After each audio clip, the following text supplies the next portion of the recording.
నమస్కారం వార్తల్లోకి స్వాగతం. ముందుగా ముఖ్యాంశాలు. తిరుపతి వైకాపా నేత భూమన కరుణాకర్ రెడ్డిపై టీటీడీ చర్యలు. ఎస్వి గోశాలలో గోవులు మృతి చెందాయని అసత్య ప్రచారాలపై భూమన కరుణాకర్ రెడ్డిపై ధర్మకర్తల మండలి ఫిర్యాదు. ఎస్పీ హర్షవర్ధన్ రాజుకు ఫిర్యాదు చేసిన టీటీడీ బోర్డు సభ్యుడు భానుప్రకాష్ రెడ్డి. కూలీలకు నిర్బంధ వెట్టి చాకిరీ నుండి విముక్తికి చర్యలు చేపట్టండి. నిర్బంధ వెట్టి చాకిరీ కూలీలను గుర్తించడంలో డివిజన్ స్థాయిలో తహసీల్దార్లకు అవగాహన పెంచండి పేర్కొన్న జిల్లా కలెక్టర్ సుమిత్ కుమార్. తిరుపతి తాతయ్యగుంట గంగమ్మ జాతరను అద్భుతంగా నిర్వహించేందుకు అందరూ కలిసికట్టుగా పనిచేయాలి. అధికారులను ఆదేశించిన నగరపాలక సంస్థ కమిషనర్ మౌర్య. వార్తల్లోని వివరాలు. టీటీడీపై అసత్య ఆరోపణలు, ఆధ్యాత్మిక క్షేత్రంపై దుష్ప్రచారం చేస్తున్న మాజీ టీటీడీ చైర్మన్ భూమన కరుణాకర్ రెడ్డిపై జిల్లా ఎస్పీకి టీటీడీ బోర్డు సభ్యులు భానుప్రకాష్ రెడ్డి ఫిర్యాదు చేయడం జరిగింది. ఎస్వి గోశాలలో గోవులు మృతి చెందాయని అసత్య ప్రచారాలు చేశారంటూ భూమనపై జిల్లా ఎస్పీకు టీటీడీ బోర్డు సభ్యులు భానుప్రకాష్ రెడ్డి ఫిర్యాదు చేశారు. ఐటీ యాక్ట్ 74, బిఎన్ఎస్ యాక్ట్ 356 కింద కేసు నమోదు చేసి చర్యలు తీసుకోవాలని పోలీసులను భానుప్రకాష్ రెడ్డి కోరారు. ఈ కార్యక్రమంలో టీటీడీ పాలక మండలి సభ్యులు భానుప్రకాష్ రెడ్డి, రాష్ట్ర కార్యదర్శి మునుసుబ్రహ్మణ్యం, బీజేపీ తిరుపతి జిల్లా అధ్యక్షులు సామంచి శ్రీనివాస్, అసెంబ్లీ కన్వీనర్ అజయ్ కుమార్, గబ్బల అశోక్, దీపక్ యాదవ్ తదితరులు పాల్గొన్నారు. మీడియా మిత్రులందరికీ నమస్కారాలు. ప్రపంచ ఆధ్యాత్మిక రాజధాని తిరుమల తిరుపతి దేవస్థానాన్ని, కోట్లాది మంది శ్రీవారి భక్తుల మనోభావాల్ని కించపరిచే విధంగా, బాధపడే విధంగా, గాయపడే విధంగా గతంలో టీటీడీ ధర్మకర్తల మండలి సభ్యుడిగా, టీటీడీ ధర్మకర్తల మండలి అధ్యక్షుడిగా పనిచేసినటువంటి భూమన కరుణాకర్ రెడ్డి గారు గత వారం ముందు టీటీడీ గోశాలలో గోవులు చనిపోతున్నాయి. ఈ 3 నెలల కాలంలో 100 పైచులకు గోమాతలు దూడలు చనిపోయాయి. దానికి దానా సరిగ్గా వేయట్లేదు, బక్క చిక్కిపోయాయి. ఒక అసత్య అబద్ధపు ప్రచారాన్ని గోవింద భక్తుల్లోకి, శ్రీవారి భక్తుల్లోకి, ప్రజల్లోకి తీసుకుని వెళ్ళడం జరిగింది.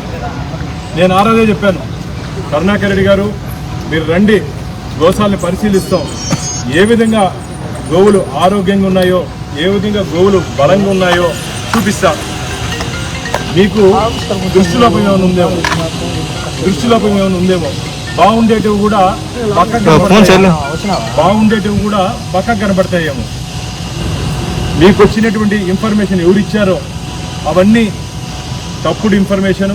ఏదైనా ఇన్ఫర్మేషన్ వస్తే మాకు కూడా ఇన్ఫర్మేషన్ వస్తుంది, దాన్ని మేము జాగ్రత్తగా పరిశీలించి దాన్ని ప్రజల ముందుకు, పత్రికా ముందుకు వస్తాం. గతంలో మేము కూడా మీరు ధర్మకర్తల మండలి అధ్యక్షుడు ఉన్నప్పుడు కానీ 2019 నుంచి 2024 వరకు మేము కూడా అనేక సందర్భాల్లో తిరుమల తిరుపతి దేవస్థానాల్లో జరిగినటువంటి అవినీతి అక్రమాల మీద పోరాటం చేసినటువంటి వ్యక్తులు. కానీ ఆధారాలతో చేశాము, పూర్తి ఆధారాలతో చేశాము. మీ ప్రభుత్వం టీటీడీ సంయుక్తంగా తీసుకునే నిర్ణయాల మీద హైకోర్టుకి పోతే ధర్మమే గెలిచింది.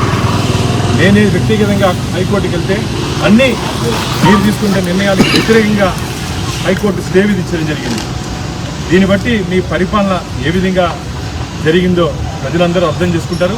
ఈరోజు కరుణాకర్ రెడ్డి గారి మీద కేసు నమోదు చేయాలని చెప్పి ధర్మకర్తల మండలి సభ్యుడిగా ఈరోజు తిరుపతి ఎస్పీ గారిని భారతీయ జనతా పార్టీ బృందంతో, లీగల్ టీంతో నేను కలవడం జరిగింది.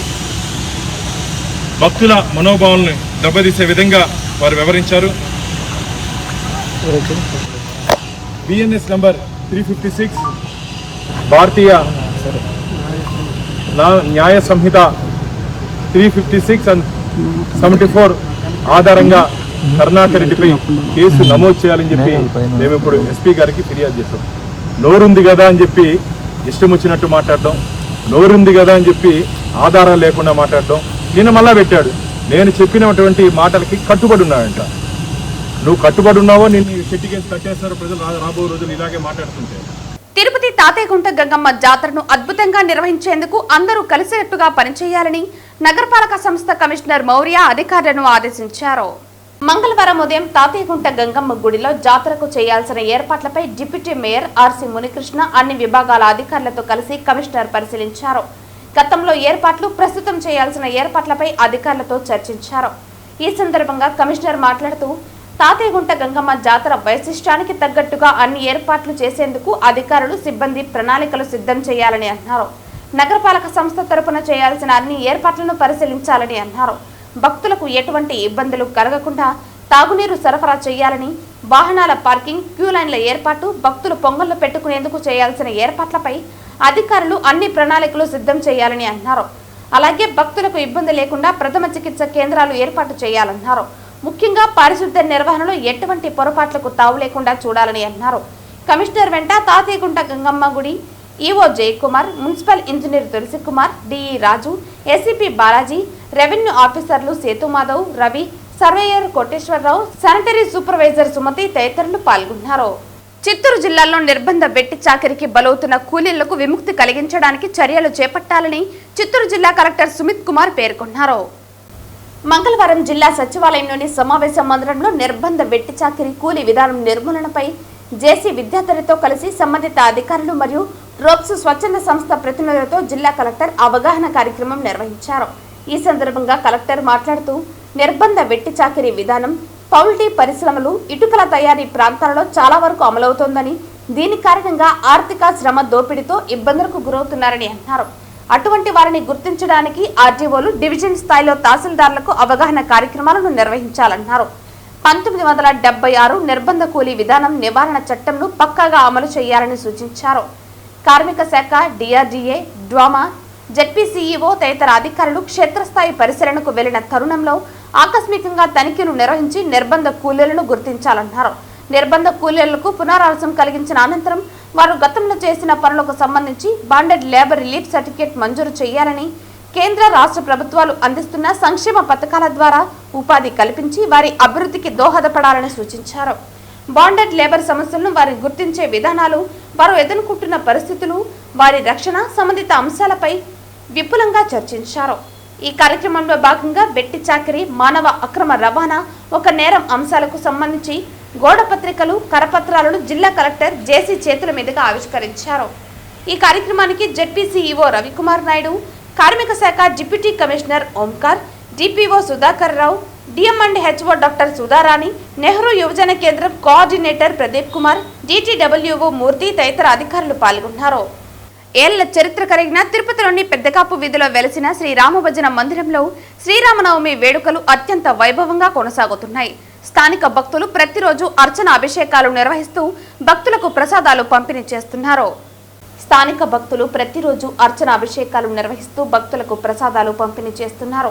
అందులో భాగంగా సోమవారం సీతారాముల కళ్యాణం అంగరంగ వైభవంగా జరిగింది. ఉభయదారులుగా దొడ్డారెడ్డి, మునికృష్ణారెడ్డి దంపతులు వ్యవహరించారు. ఈ సందర్భంగా స్థానికులు మాట్లాడుతూ పెద్దకాపు వీధిలోని భజన మందిరంలో శ్రీరామనవమి వేడుకలు కన్నుల పండుగగా జరుగుతున్నాయని పేర్కొన్నారు. ఈ నెల 16వ తేదీన శ్రీరామ పట్టాభిషేకం అత్యంత వైభవంగా జరుగుతుందని తెలియజేశారు. నగర ప్రజలందరూ ఈ వేడుకల్లో పాల్గొని స్వామివారి కృపకు పాత్రులు కావాలని పిలుపునిచ్చారు. ఈ కార్యక్రమంలో రాయలసీమ రంగస్థలి చైర్మన్ గుండాల గోపీనాథ్, కళాకారులు తొండమనాటి సుబ్రహ్మణ్యం రెడ్డి, కెఎన్ రాజా, కాగితాల చంద్ర, దొండారెడ్డి చంద్రారెడ్డి తదితరులు పాల్గొన్నారు. శ్రీరామనవమి ఉత్సవాలు పెద్దకాపు వీధి శ్రీరామ భజన మందిరంలో అంగరంగ వైభవంగా జరుగుతున్నాయి. దానిలో భాగంగా ఈరోజు 9వ రోజు శ్రీరాముని కళ్యాణోత్సవం అంగరంగ వైభవంగా జరిగింది. ఉభయదారులుగా దొడ్డారెడ్డి, మునికృష్ణారెడ్డి దంపతులు పాల్గొన్నారు. మళ్ళీ ఎల్లుండికి 11వ రోజు పట్టాభిషేకం ఉంటుంది. ఈ పట్టాభిషేకంతో శ్రీరామనవమి ఉత్సవాలు ముగిస్తాయి. పెద్దకాపు వీధి భజన మందిరంలో ఈ 11 రోజులు అంగరంగ వైభవంగా స్థానికులు, భక్తులు అందరూ కలిసి ఈ కార్యక్రమాన్ని దిగ్విజయంగా జరుపుకుంటున్నాము. ఇది పురాతనమైన ఆలయం. ఈ ఆలయంలో శ్రీరాముని పటాన్ని దర్శించుకుంటే అన్ని శుభాలే జరుగుతాయి. ప్రతి ఒక్కరూ రేపు బుధవారం జరిగే పట్టాభిషేకంలో పాల్గొని శ్రీరాముని దివ్య ఆశీస్సులు పొందాలని కోరుకుంటూ జై శ్రీరామ్.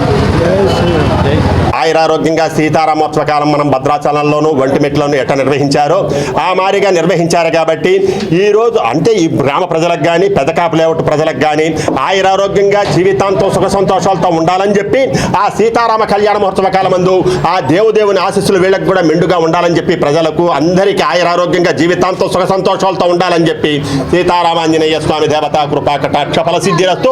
జై శ్రీరామ్. గ్రామ ప్రజలు అందరూ కలిసి కట్టుగా బ్రహ్మాండంగా సీతా కళ్యాణం బ్రహ్మాండంగా చేశారు కాబట్టి వాళ్ళకందరికీ ఆయురారోగ్యంగా ఈ సీతారామాంజనేయ స్వామి దేవతా కృపా కటాక్షతో కూడా చల్లగా ఉండాలని చెప్పి ఆ దేవుని ఆశీర్వచనాలు అందరికీ బ్రహ్మాండంగా తిరుపతి గ్రామ ప్రజలకందరికీ బాగుండాలని చెప్పి వేడుకుంటూ సీతారామాంజనేయ స్వామి దేవతా కృపా. జిల్లాలో అత్యధికంగా చంద్రగిరి నియోజకవర్గంలోనే అంగన్వాడీ కార్యకర్తల నియామకం శుభ పరిణామమని చంద్రగిరి ఎమ్మెల్యే పులివర్తి నాని పేర్కొన్నారు. ఈ సందర్భంగా ఆయన మాట్లాడుతూ నియోజకవర్గ వ్యాప్తంగా అంగన్వాడీ కార్యకర్తలు, మినీ కార్యకర్తలు, ఆయాలను మొత్తం 20 మందిని నియమించామన్నారు. గత వైసీపీ ప్రభుత్వంలో అంగన్వాడీ కేంద్రాలను నిర్వీర్యం చేశారని, పిల్లల భవిష్యత్తుతో చెలగాటమాడారని అన్నారు. మీరు బాధ్యతాయుతంగా పనిచేయాలని, మాతా శిశు మరణాలు లేకుండా చూడాలన్నారు. అంగన్వాడీ కార్యకర్తలు చిన్న పిల్లలపై ఇంట్లో తల్లి పాత్రను పోషించి ప్రభుత్వానికి మంచి పేరు తేవాలన్నారు.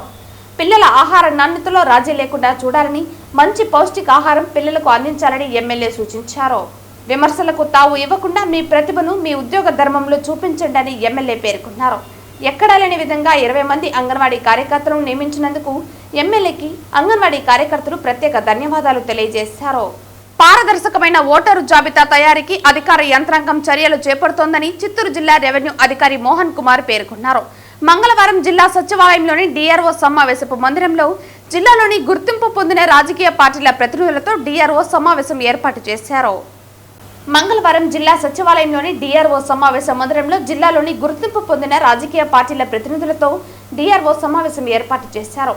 ఈ సందర్భంగా డిఆర్ఓ మాట్లాడుతూ పారదర్శక ఓటర్ల జాబితా తయారీకి ఈఆర్ఓలు, ఏఆర్ఓలు, బిఎల్ఓలు చర్యలు చేపడుతున్నారని, ఈ ప్రక్రియలో రాజకీయ పార్టీల సలహాలు, సూచనలను పరిగణలోకి తీసుకోవడం జరుగుతుందన్నారు.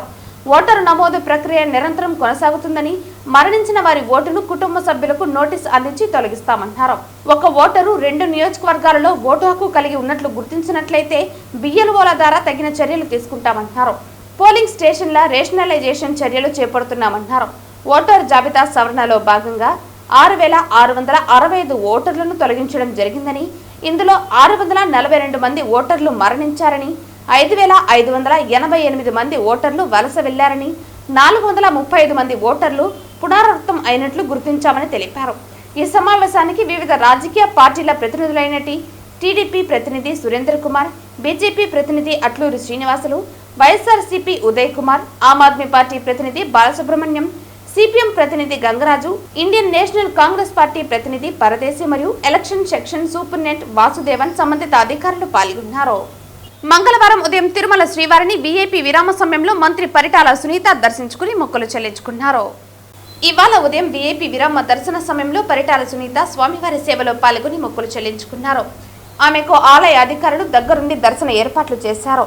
దర్శన అనంతరం రంగనాయకుల మండపంలో వేద పండితులు వేద ఆశీర్వచనం అందించగా ఆలయ అధికారులు స్వామివారి తీర్థ ప్రసాదాలను అందజేశారు.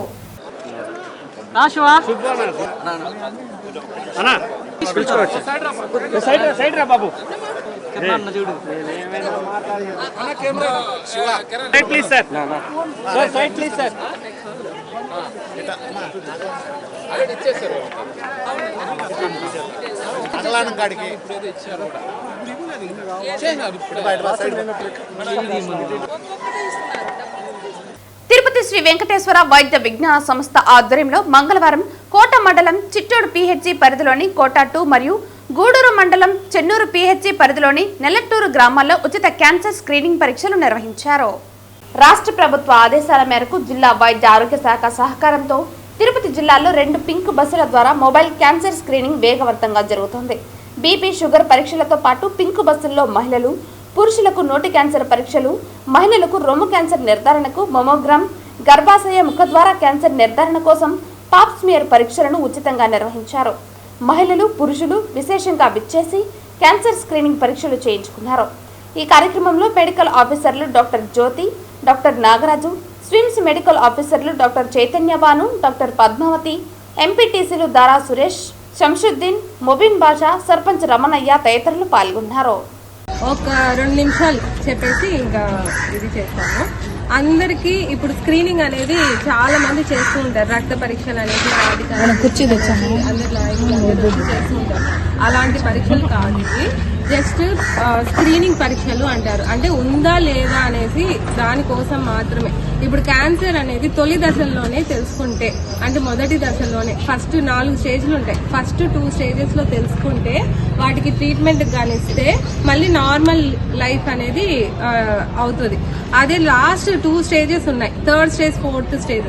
మనకి లక్షణాలు అవన్నీ తెలియకపోవడం వల్ల, అపోహల వల్ల, ఎవరికి ఏమన్నా చెప్తే ఎవరేమనుకుంటారు, ఈ సిమ్టమ్స్ చెప్తే ఈ లక్షణాలు చెప్తే ఏమనుకుంటారు, అపోహలతో ఎవరు ఇట్లాంటివి గర్భసంచికి రొమ్ము పరీక్షలు ఎవరు బయట చెప్పుకోలేరు.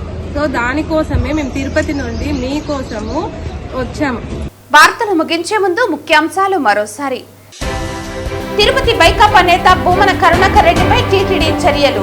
ఎస్వి గోశాలలో గోవులు మృతి చెందాయని అసత్య ప్రచారాలపై భూమన కరుణాకర్ రెడ్డిపై ధర్మకర్తల మండలి ఫిర్యాదు. ఎస్పీ హర్షవర్ధన్ రాజుకు ఫిర్యాదు చేసిన టీటీడీ బోర్డు సభ్యుడు భానుప్రకాష్ రెడ్డి. కూలీలకు నిర్బంధ వెట్టి చాకిరీ నుండి విముక్తికి చర్యలు చేపట్టండి. నిర్బంధ వెట్టి చాకిరీ కూలీలను గుర్తించడంలో డివిజన్ స్థాయిలో తహసీల్దార్లకు అవగాహన పెంచండి పేర్కొన్న జిల్లా కలెక్టర్ సుమిత్ కుమార్. తిరుపతి తాతయ్య గుంట గంగమ్మ జాతరను అద్భుతంగా నిర్వహించేందుకు అందరూ కలిసికట్టుగా పనిచేయాలి. అధికారులను ఆదేశించిన నగరపాలక సంస్థ కమిషనర్ మౌర్య. ఈ వార్తలు ఇంతటితో సమాప్తం. తిరిగి వార్తల్లో మళ్ళీ కలుద్దాం. అంతవరకు సెలవు. నమస్కారం.